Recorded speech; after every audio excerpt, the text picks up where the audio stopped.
What's going on, family? Black Phoenix checking in outside the post office right now. About to go mail these packages off that I got sent off to North Carolina. About to go do that real quick. And I was just sitting here thinking about, man, being in different areas. You know what I mean? You always have, when you move and you finally get reestablished, it's taken me a minute. I mean, I've been here about a month and a half now, probably.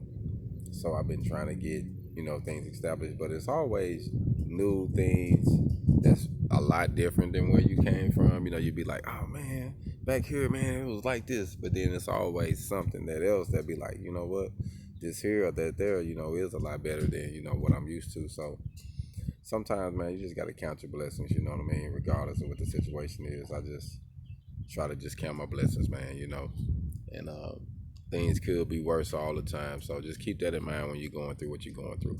HogOn.